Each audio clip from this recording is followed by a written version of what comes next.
Alam mo ba, noong nagpapagamot pa tayo, hindi lang gamot ang mahalaga sa atin. Isa sa pinakamabisang kakampi ng katawan natin, ang madalas nating binaliwala, ang tulog.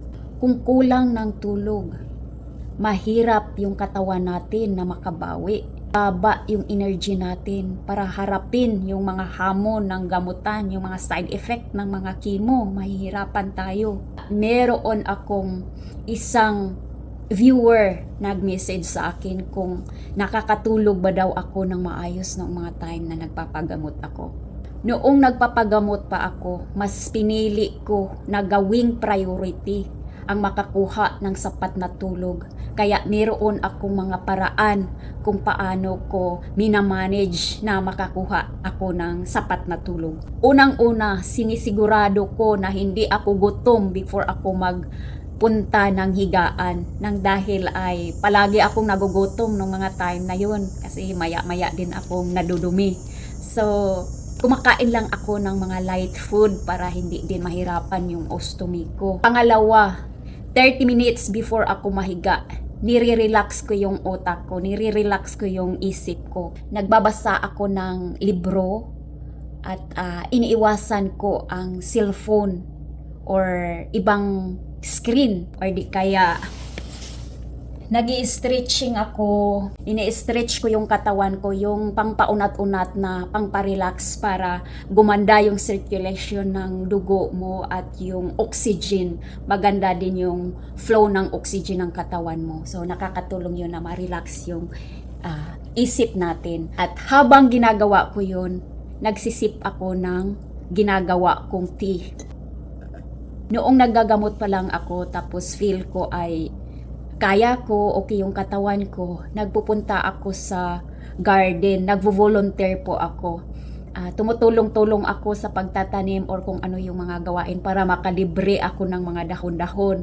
Kaya gumawa ako ng sarili kong tea. So may mga dahon ako na pinapatuyo ko tulad ng lavender, basil, lemon balm, tulsi leaves. Yun, pinapatuyo ko yun. Tapos may nabili din ako na chamomile na dried, tuyo na din siya.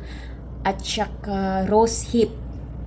So, tuyo na din siya, petal siya ng rose. Pangatlo, nagsiset ako ng time. Ginagawa kong routine na pagdating ng oras na yun, kailangang nasa higaan na ako. Para masana yung mata ko, masana yung katawan ko na pagdating ng time na yun, time na matutulog ako. Kaya nagsisit ako ng alarm. Pang-apat, kapag nasa higaan na ako, nagdi-deep breathing ako. Yung inhale-exhale na mahihina, tulad ng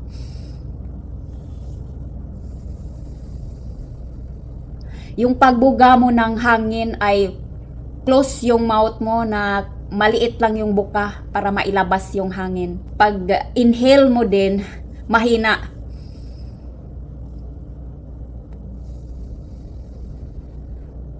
Ganon ang ginagawa ko habang nasa higaan na ako. Tapos, yung isip ko, pinofocus ko sa kapaligiran na may mga puno, may mga halaman, mga green na kapaligiran para ma-relax yung utak ko. So yun, nakatulong yun sa pagkatulog ko ng maayos. So hindi natin kontrolado ang lahat ng mga nangyayari sa buhay natin, lalo na sa mahirap yung sa paggagamot.